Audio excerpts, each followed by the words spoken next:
Vous écoutez RTL. 7h49, Olivier Mazerolle, vous recevez ce matin le secrétaire national du Parti communiste français, Pierre Laurent. Bonjour Pierre Laurent. Bonjour. Votre parti dresse un terrible constat d'échec du front de gauche après les régionales. Le porte-parole de votre parti appelle à tout revoir du sol au plafond, dit-il. Quant à Jean-Luc Mélenchon, il parle, lui, d'une bataille de chiens entre communistes et écologistes pour obtenir des places éligibles aux régionales. Vous avez encore un avenir ensemble avec Jean-Luc Mélenchon ? Écoutez, moi je pense que il y a beaucoup de choses qui se disent sous le coup du résultat. On va réfléchir à tout ça. Il y a 1 million d'électeurs qui ont voté pour les listes sur lesquelles nous étions à ces élections. C'est évidemment très insuffisant par rapport à nos ambitions politiques, mais avant de tout balayer, il faut réfléchir parce qu'il faut savoir vers quoi nous voulons aller. Donc on va prendre un peu de temps pour réfléchir. Donc c'est pas cassé encore avec Jean-Luc Mélenchon ? Non, pas du tout. Il y a évidemment beaucoup de choses à revoir parce que nous sommes très loin de nos objectifs et nous voyons un paysage politique qui se met en place, qui nous désole. Donc nous avons envie de reconstruire quelque chose à gauche. Parce qu'il est encore quand même à 11% d'intention de vote dans les sondages qu'on publie ce matin, comme en 2012, donc c'est pas négligeable quand même. Bien sûr, mais je pense que les électeurs du front de gauche sont là. Ils sont une partie d'ailleurs n'ont pas été votés parce que l'abstention nous a touchés dans ces élections régionales. Ils sont là, mais ils cherchent un nouvel espoir. Donc c'est à nous de leur donner. Et on va travailler à cela pour la rentrée de janvier. Alors justement, vous réclamez un changement de cap dans la politique gouvernementale. Cécile Duflot dit à peu près la même chose. Elle dit tendre la main à François Hollande, mais à ses conditions. S'il refuse vos conditions, s'il continue à aller un peu vers le centre, vous allez continuer à faire bande à part ? Nous allons être amenés à le faire, effectivement, parce que... vous savez, moi, mon problème, c'est pas des combinaisons politiques ou c'est pas de chercher des places, justement. C'est le pays a dit une chose claire. Il a dit qu'il ne supportait plus les politiques qui étaient menées depuis 10 ans. Il veut des réponses sur le chômage. On mène une politique qui ne conduit pas à faire reculer le chômage. Alors pourquoi est-ce qu'on la continuerait ? Le Premier ministre lui-même a dit dimanche. La politique ne peut pas reprendre comme avant. Je lui ai demandé hier au Sénat ce que ça voulait dire concrètement. Le pacte de responsabilité, on donne beaucoup d'argent aux entreprises, ça ne produit pas d'emploi. Donc il faut changer de trajectoire, tout simplement. Vous connaissez bien le résultat. Si la gauche est éparpillée, le prochain président de la République sera à droite parce que François Hollande ne passera pas le premier tour. Oui, mais vous savez, c'est l'histoire de la poule et l'œuf. Le problème est de savoir pourquoi.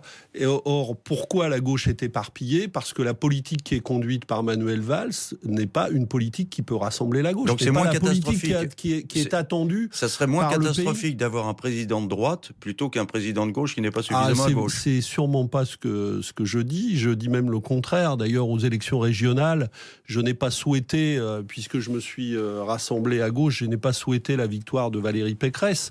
Je dis qu'il y a à la place de cette politique-là une politique de gauche possible et qu'elle n'est pas menée aujourd'hui par le gouvernement de Manuel Valls. Un fait d'actualité, plus de 90% des salariés de l'usine Smart ont adopté la proposition de la direction de travailler 39 heures payées 37 en échange de l'absence de licenciement économique jusqu'en 2020. Ils sont réalistes ?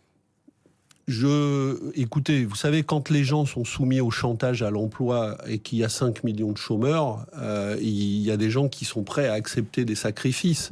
Malheureusement, l'expérience parle d'elle-même.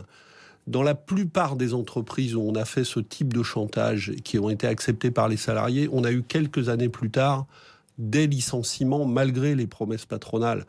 Donc, ce n'est pas les salariés qui sont en cause. C'est la manière dont on laisse faire le patronat, voire même dont on l'encourage à faire ce type de chantage. Mais tout ça n'est pas univoque, parce qu'on a moins parlé du référendum qui a eu lieu il y a quelque temps des salariés au bazar de l'Hôtel de Ville sur le travail du dimanche. Eux ont refusé le travail du dimanche. Mais donc, reprenons l'exemple de Smart. Qu'est-ce que le Parti communiste pourrait proposer pour empêcher, parce que peut-être les salariés ont-ils peur en effet que leur usine soit délocalisée, qu'est-ce que le Parti communiste aurait de concret, je dis bien de concret, à proposer pour empêcher une direction d'aller faire construire sa voiture ailleurs qu'en France? Je crois tout simplement que nous ne pouvons pas accepter que la plupart des automobiles vendues en France, construites par des constructeurs français, le soient à l'étranger. On ne peut pas accepter, mais qu'est-ce que concrètement vous proposez pour empêcher ça? Eh bien, par exemple, il faut que les réimportations de véhicules qui sont produits par des constructeurs français à l'étranger soient davantage taxées. Parce que qui paye la note du chômage ? Ce sont les contribuables et les clients français. Taxation à l'importation. Il faut effectivement... si des groupes français ou implantés en France produisent à l'étranger pour réimporter alors que nous pouvons produire en France, il faut bien prendre des mesures contraignantes. Parce que sinon, c'est ce qui développe le chômage. Et pour les voitures étrangères, alors, on fait quoi? Les voitures étrangères, c'est pas nous qui allons décider où les groupes étrangers produisent. Alors... Pierre-Laurent, quand même. Mais il y a d'autres mesures à prendre. Par exemple, en Europe, est-ce qu'on laisse faire les politiques de dumping social telles qu'on le fait? Donc il y a aussi des batailles européennes à mener par la France, et elle ne les mène pas aujourd'hui. D'accord. Le Parti communiste a joué un rôle considérable dans l'histoire de notre pays.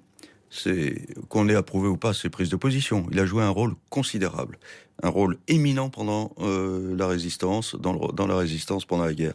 Mais depuis 30 ans, il connaît un déclin constant. Il n'est plus aujourd'hui que l'ombre de lui-même, quand même, 3, 4, 5%, et encore, je suis gentil. Quel est son avenir? Mais d'abord, le Parti communiste joue un rôle important aujourd'hui. Il fait partie des 5 formations politiques qui sont présents au Parlement. Il continue d'avoir des milliers d'élus locaux. Il y a beaucoup de politiques publiques locales qui ne seraient pas mises en œuvre sans le Parti communiste. Je vous cite un exemple. Aujourd'hui, en Île-de-France, on circule avec un pass Navigo à zone unique. Eh bien, sans les élus communistes en Île-de-France, cette mesure n'aurait jamais vu le jour. Et elle profite à des millions de gens. Donc, les politiques culturelles en France qui existent dans les territoires, sans le Parti communiste, sans ces batailles, elles n'existeraient pas. Donc, le Parti communiste joue un rôle.